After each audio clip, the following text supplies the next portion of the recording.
Hi, I'm Dr. Christina Tracy Stein, and I just wanted to talk about how important communication is in terms of being successful in life and in being successful in relationships.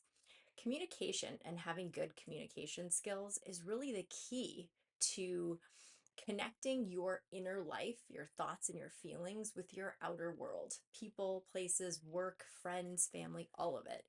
And so, learning how to really communicate well, clearly, and effectively is a pretty essential skill for life. And one thing that I think not many people realize is that communication is actually made up of three parts. It's not just what we say, but there are three aspects to our communication. The first aspect is the words that you say. Words are incredibly powerful. Not only are they powerful because they carry a vibration, right? Like loving, positive words have positive energy. So when you say nice things to people or say nice things to yourself, it actually raises your vibration and makes you feel good. And when you say negative things or mean or bad things to other people or to yourself, it actually makes you feel bad. It makes other people feel bad. So imagine you have the power to make people feel good or feel bad. And you also have the power to make yourself feel good or feel bad just by the words you choose to use on a daily basis, even in the conversations you have with yourself. So the words are really important. Remember that. Just think about the fact that like when you listen to a song that's positive and upbeat, it makes you happy and gives you energy. And songs that are very sad and depressing often make you feel sad and depressing. So, choosing the right words is really important if you want to be a good communicator. The second aspect to those communications is the tone. And that's another thing that kind of connects to music, right? Like the tone of a song, the beat of the music helps you feel like invigorated or it puts you to sleep. An example I love to use when I give talks is this one, okay? I'm going to give you three words. I'm going to say it's the same words three times, and you tell me which one has the best impact, okay?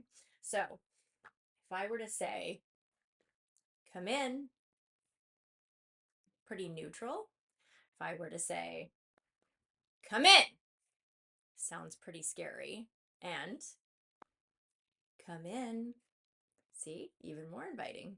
So, same words were used, but different tone. So, your tone of voice, how you say what you're saying, is often more important than what you're saying because we are so intuitive as people and humans that we hear the tone, we hear the way how someone is saying something, and that actually impacts us emotionally before we hear the words that they're saying. So before our brain has a chance to actually process what words were just said to us, we're already feeling the tone and the energy of the way it was said.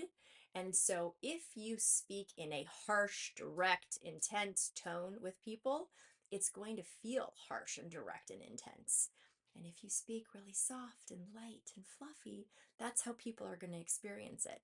It's actually a powerful tool if you happen to be in a relationship with someone and you find yourselves like arguing about the same topic.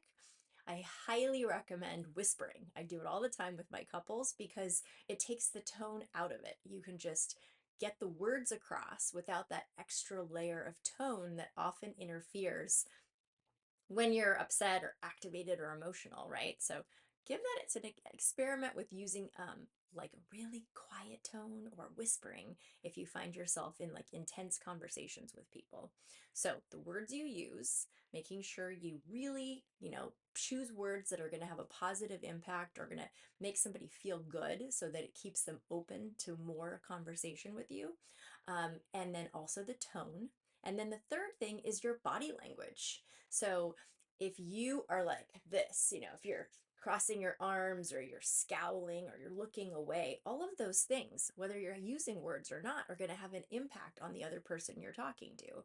So be really aware of how you carry yourself, right? Like if you're the kind of person who walks around kind of slumped over and not paying attention, like people are not necessarily going to approach you because you're sort of closed off and hiding from them.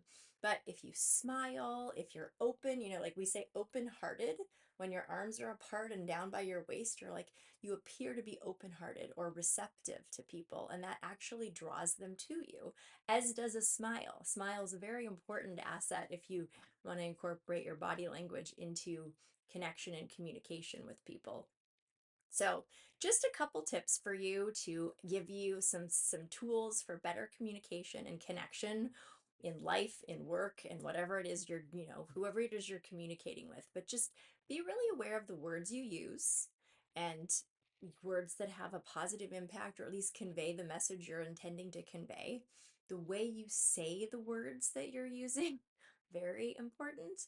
And the way you convey kind of where you're coming from with your body is also hugely important. And if you pay attention to these three things and practice saying words and using tone and having open-hearted body language, you might find a just huge transformation in the way people respond to you and the way you embrace others, right? Like you coming from an open-hearted place and a positive place will also have an impact on how you experience relationships in your life. So give that a try, and I have no doubt that it will have a positive effect in your life. Thanks.